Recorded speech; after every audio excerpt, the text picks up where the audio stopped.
आप सभी को नमस्कार। कल हमने 2 टॉपिक डिस्कस किए, उद्देशिका और भाग नंबर 1। आज हम भाग नंबर 2 डिस्कस करेंगे, अनुच्छेद 5 से लेकर 11 तक, जिसके बारे में वर्णन मिलता है।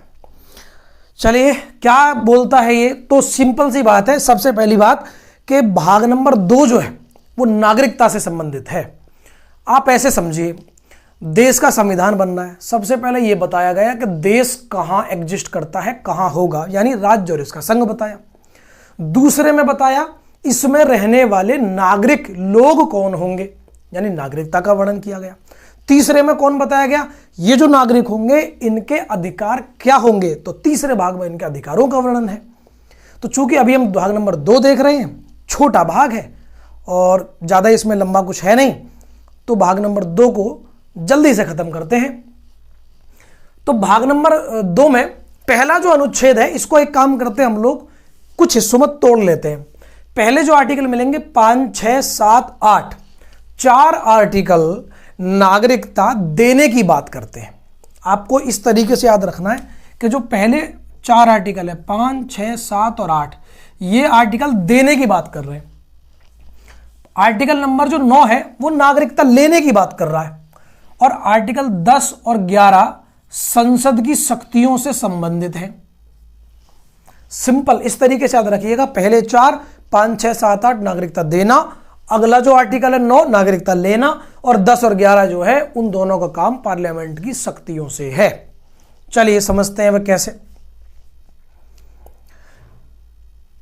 कह रहे हैं आर्टिकल 5 कहता है एक व्यक्ति भारत का नागरिक होगा। कब होगा भारत का नागरिक? यदि वह 3 में से कोई एक कंडीशन पूरी करता है। कौन सी कंडीशन है? पहली कंडीशन, या तो उसका जन्म भारत में हुआ हो, मान लीजिए ये कंडीशन पूरी करना। दूसरा, उसके माता या पिता में से किसी एक का जन्म भारत में हुआ हो, मान लीजिए ये भी कंडीशन पूरी नहीं कर रहा। या संविधान लागू होने के 5 वर्ष पूर्व से वह भारत में रह रहा हो। इन तीनों में से अगर एक भी कंडीशन पूरी करता है तो अनुच्छेद 5 उसे भारत का नागरिक कह रहा है। सिंपल। उसी प्रकार से अनुच्छेद 6 क्या कह रहा है? अगर कोई व्यक्ति पाकिस्तान से भारत आता है, पाकिस्तान से भारत आया है, तो वह भारत का नागरिक होगा यदि उसके माता पिता या दादा दादी में से कोई भारत में पैदा हुआ हो, तो उसे हम भारत का नागरिक कहेंगे। और भारत का मतलब, और 6 महीने का पंजीकरण उसके लिए जरूरी रहेगा। ये बहुत अनिवार्य है संविधान में, 2-3 जगह मिलेगा आपको, तो 6 महीने का पंजीकरण तो जरूरी है ही। अगला आर्टिकल बोलता है, आर्टिकल नंबर 7 कहता है कोई व्यक्ति भारत से पाकिस्तान चला गया। आप ऐसा मानिए देश का विभाजन हुआ है, कोई भारत से पाकिस्तान चला गया, लेकिन अब उसे लग रहा है कि पाकिस्तान नहीं, भारत में रहना ज्यादा मेरे लिए उचित था, तो वापस आ गया। तो ऐसा व्यक्ति भी भारत का नागरिक होगा यदि वह पंजीकरण करवाता है। यानी 6 महीने पंजीकरण करवाने के बाद अगर भारत में रहता है तो उसको फिर जो है भारत का नागरिक मान लिया जाएगा।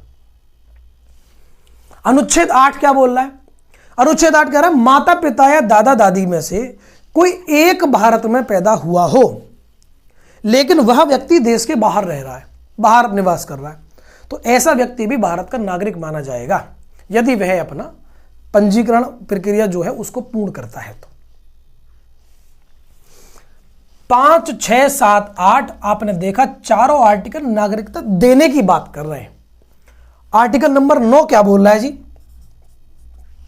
नागरिकता को छीनने की बात करेगा, नागरिकता को लेने की बात करेगा। कैसे?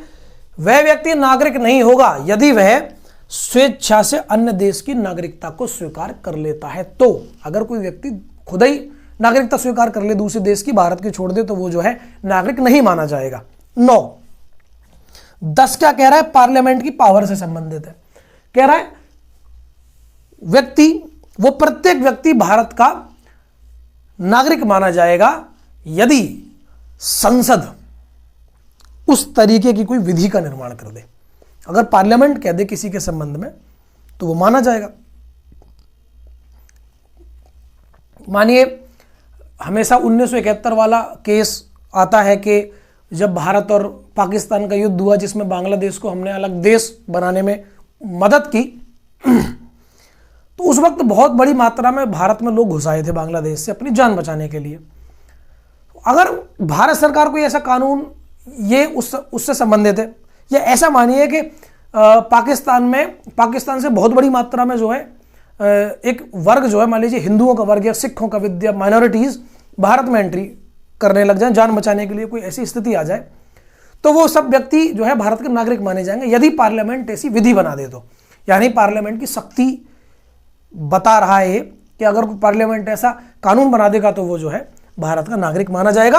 और आर्टिकल 11 बोल रहा है संसद को यह अधिकार है कि वह नागरिकता की समाप्ति या नागरिकता के अर्जन से संबंधित कोई भी कानून बना सकती है। यानी मुख्यतः 11 जो आर्टिकल है वो पार्लियामेंट को पावर दे रहा है कि आप नागरिकता से संबंधित कानून बनाइए। स्वेच्छा से संबंधित बना सकते हो या समाप्ति से संबंधित, यानी अर्जन या समाप्ति से संबंधित आप जो है कानून बना सकते हो। ये जो बात है वो आर्टिकल 11 पावर दे रहा है। उसी प्रकार से विधि की बात आर्टिकल 10 कर रहा है। 2 आर्टिकल संबंधित हैं पार्लियामेंट से। और मैं साथ साथ ये भी बात बता दूं कि नागरिकता वह विषय है जिस पर कानून बनाने का जो अधिकार है वो सिर्फ और सिर्फ केंद्र सरकार को है, और राज्य सरकार को इस पर विषय में कानून बनाने का कोई अधिकार नहीं है। तो इस तरीके से ये छोटा टॉपिक था और ये समाप्त होता है। तो आप लोग इसको जो है एक बार याद कर लेंगे। वही तरीका मैंने 5, 6, 7, 8 पहले 4, 9, 10, 11 उस तरीके से आप इसको याद रखेंगे। और 1 मिनट रिवीजन करने में लगता है, नोट्स बनाते चलिए, रिवीजन 1 मिनट में हो जाएगा। और इसी के साथ में थैंक यू वेरी मच।